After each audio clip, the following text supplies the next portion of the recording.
Earl was a longtime men's rights advocate and founded the Calgary Men's Alternative Safe House in 2010, believed to be the only men's domestic violence shelter in Canada at that time. By all reports, Earl gave everything he had to keep the safe house open and raise awareness of the fact that women and men are victims of domestic violence at virtually equal numbers, yet victim resources are made available almost exclusively to women. Tragically, neither the media nor the Canadian government paid attention. After 3 years of running the safe house out of his own home and denied funding multiple times, Earl was forced to sell his home and close the safe house. Earl himself had been a victim of domestic violence. Quote, "When I went into the community looking for some support services, I couldn't find any. There were a lot for women, and the only programs for men were for anger management. As a victim, I was re-victimized by having these services telling me that I wasn't a victim, but I was a perpetrator." Shortly after Earl was forced to close the safe house, in the early morning hours of April 26, 2013, he penned a 3-page letter to his friends and loved ones and then hung himself. As a men's rights advocate, I understand the gender symmetry within the statistics of domestic violence, meaning that both men and women are victims of domestic violence equally. Also, as a men's rights advocate, I'm often asked by anti-men's rights feminists, well, if domestic violence is equally perpetrated, then how come there's no refuge for men? They ask me this question almost as if the fact that there aren't any is proof of the fact that men are not so much victims of domestic violence. But the truth is, far from that. When we hear stories like that of Earl Silverman, we can't help but ask ourselves, is it simply because society doesn't care? Are men simply that meaningless unless we need them to go to war, unless we need them to fulfill a man job, unless we need them to provide for our children? What is a man's worth? Because it would seem to me that a man is worth nothing unless he is dead. Earl Silverman is a man who gave absolutely everything, including his own life, in the fight for men's rights, in the fight to have society acknowledge that women too can be perpetrators of domestic violence, and men as well can be victims of it. As many feminists have asked me, if this is such a prevalent issue, well, how come men don't just open their own refuge, open more domestic violence shelters for men and boys? Well, let's ask Earl Silverman, a Canadian survivor of abuse who, after finding nowhere to get help, decided to set up a refuge for men, the Men's Alternative Safe House, in his home in Calgary. Now, the reason why this hits so close to home for me is because I live in Calgary, Alberta, the very city where this man started the very first men's-only domestic violence shelter in Canada. Silverman noticed, amongst many other men who have tried to get help in domestic violence situations, that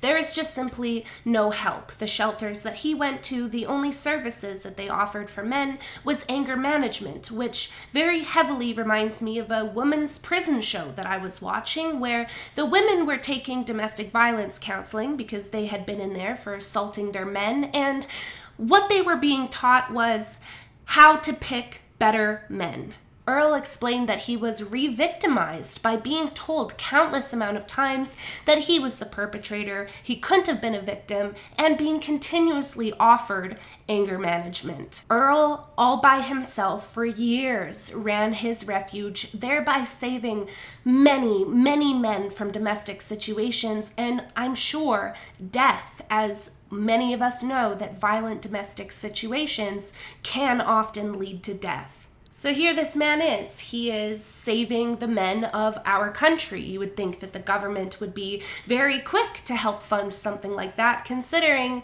men have literally helped pave our roads, drive our trains, and build our cities. But you would be wrong. He fought for funding from the government and was denied on the basis his shelter was sexist.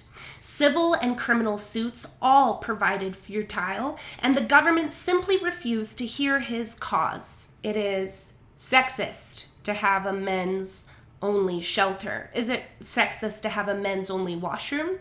What about a men's only changing room? What is so sexist about having a men only place where they can be safe? Because the reason why man and women shelters don't really work is because you are often going to be living with somebody who triggers you. Because I, as a female domestic violence victim, if I'm just getting out of that and I'm in a shelter, the last person I probably want to see is a man. If you are a man getting out of a really violent domestic situation, the last person you probably want to be living with is a woman. I think what blows my mind the most about this is the fact that simply having this shelter was deemed sexist by the government, and it kind of helps me understand why even me having this conversation with you is deemed as sexist by a lot of feminists. I'm always told I'm just trying to get picked by men, I have internalized misogyny, all because I acknowledge that women are not the only ones who go through things. Ali Fogg from The Independent wrote, "It was a struggle. At every stage, Silverman was refused federal and provincial funding. He depended upon private donations and his own money to open the shelter and keep it running, eventually selling his own home to make ends meet." This man sold his home in order to keep a safe house for men. And most of you don't even know his name.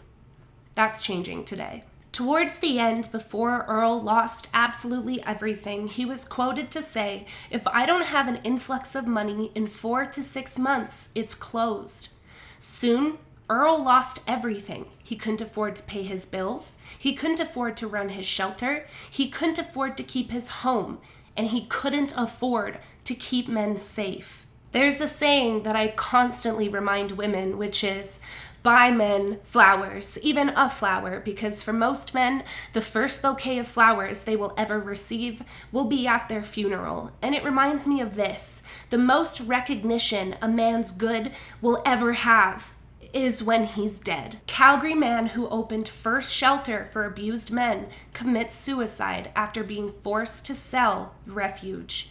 Earl, his shelter, everything that he ever owned is gone.